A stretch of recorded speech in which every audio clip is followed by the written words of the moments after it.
اعوذ باللہ من الشیطان الرجیم، بسم اللہ الرحمن الرحیم۔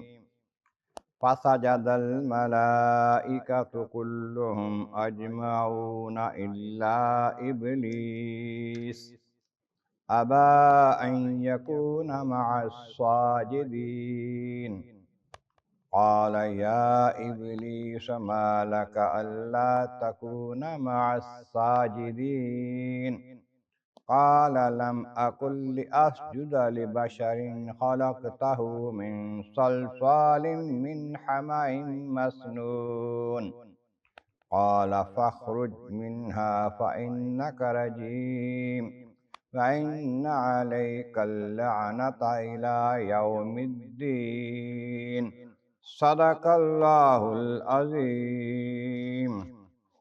حمد و ثناء رب کریم اور درود و سلام بر سید خیر الانام کے بعد سورۃ ہجر کی آیت نمبر 30 تا 35 تلاوت کی گئی ہیں، جو 14ویں پارے کے تیسرے رکوع میں ہیں۔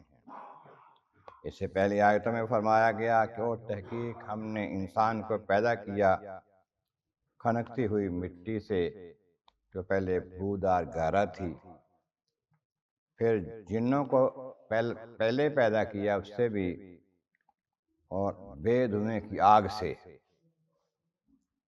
اور یاد کرو جب آپ کے رب نے فرشتوں سے فرمایا کہ میں بشر انسان یعنی آدم بنانے والا ہوں بجتی ہوئی مٹی سے، جو کہ بودار سیاہ گارے سے بنے گی،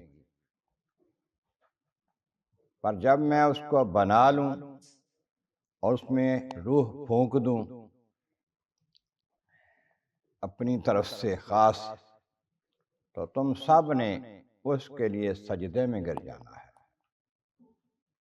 پہلے ہی کہہ دیا انہوں نے۔ پھر جب آدم علیہ السلام کو بنا دیا، روح پھونک دی، جان ڈال دی، تو فرشتوں نے اس حکم کی تعمیل کی۔ فسجد الملائکۃ کلھم اجمعین، سارے کے سارے فرشتے جو ہیں وہ سجدے میں گر گئے، زمین والے بھی آسمان والے بھی، سب نے سجدہ کیا الا ابلیس، سوائے ابلیس کے۔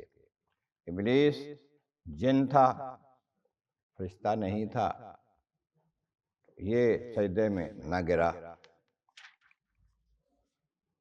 ابا ان یکون مع الساجدین، سجدہ والوں میں، سجدہ کرنے والوں میں شامل ہونے سے اس نے انکار کر دیا، میں ان کے ساتھ نہیں ملتا۔ قال یا ابلیس، فرمایا پروردگار عالم جل شانہ نے کہ اے ابلیس مردود، ما لک اللہ تکون مع الساجدین، تمہیں کیا ہے، کیا ہوا ہے تمہیں کہ تم سجدہ کرنے والوں کے ساتھ شامل نہیں ہوئے؟ کہنے لگا لم اکن لاسجد لبشر، میں بھلا بشر کو سجدہ کیسے کروں؟ یعنی مخلوقات میں سے آدم علیہ السلام کو یا کسی نبی کو بشر کہنا سب سے پہلے شیطان کا کام ہے۔ بشر کہنا اس اعتبار سے کہ یہ عظمت کے لائق نہیں، عظمت والا نہیں ہے، شان والا نہیں ہے۔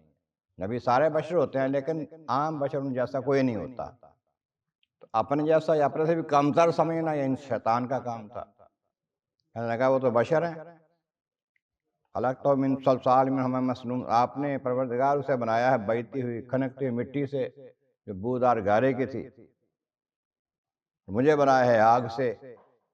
مٹی کو پس جانے والی زمین نیچے بیٹھنے والی چیز ہے، آگ اوپر جانے والی چیز ہے، شان والی چیز ہے، میں کیسے اس کے آگے سجدہ کروں؟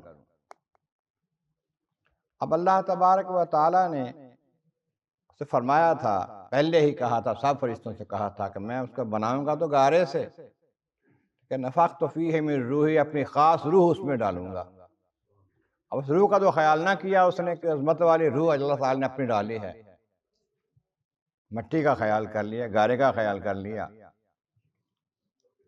لیکن فرشتوں نے تو یہ دیکھا کہ اللہ تعالیٰ نے عظمت دی ہے، اس کا حکم بھی ہے حکم ماننا تو پہلا فرض ہے، اب اس کا حکم ہے تم مانو، نہیں مانا اب اللہ تعالی نے دلائل نہیں دیے اس کو تو مان جا، یہ میرا حکم ہے، جو حکم ماننا چاہیے کہ میں نے اپنی روح پھونکی ہے یا اپنے خاص دستر قدرت سے بنایا ہے، شرف بخشا ہے یا اس کو عظمتیں دینے والا ہوں، دلیلیں نہیں دیں۔ جب اس نے بے ادبی کی فخرج منہا انک رجیم، بس اب تو نکل جا، تو جنت سے یا فرشتوں کی جماعت سے یا میرے قرب سے دور ہو جا، تو مردود ہے، رجیم اس طرح رجم کیا جائے جیسے مارا جائے، مردود ہے تو نکل جائے یہاں سے۔ اور پھر فرمایا ان علیک لعنتی الی یوم الدین، پھر تجھ پر لعنت ہے قیامت تک۔ اب یہ لعنت اس پر جو ہے اللہ تعالیٰ کی طرف سے بھی ہے، فرشتوں کی طرف سے بھی ہے، اللہ کے دیگر بندوں کی طرف سے بھی ہے، قیامت تک یہ لعنت اس پر پڑتی رہے گی۔ ایک نافرمانی کی وجہ سے، وہ نافرمانی کیا تھی؟ آدم علیہ السلام کو سجدہ نہیں کیا، آدم علیہ السلام کی عظمتوں کو تسلیم کرتے ہوئے جھک جاتا اللہ تعالیٰ کے حکم کے مطابق، یہ سرفراز ہو جاتا۔ تو یہ بہت بڑی ایک اس کی برائی تھی، خامی تھی، عیب تھا، اس نے نبی کے آگے اپنے آپ کو جھکایا نہیں۔ اللہ تبارک و تعالیٰ کی بارگاہ عالم عرض، مولا کریم محبوب کریم کا صدقہ قرآن کریم کا فہم اور اعمال صالح نصیب فرما، وآخر دعوانا ان الحمد للہ رب العالمین۔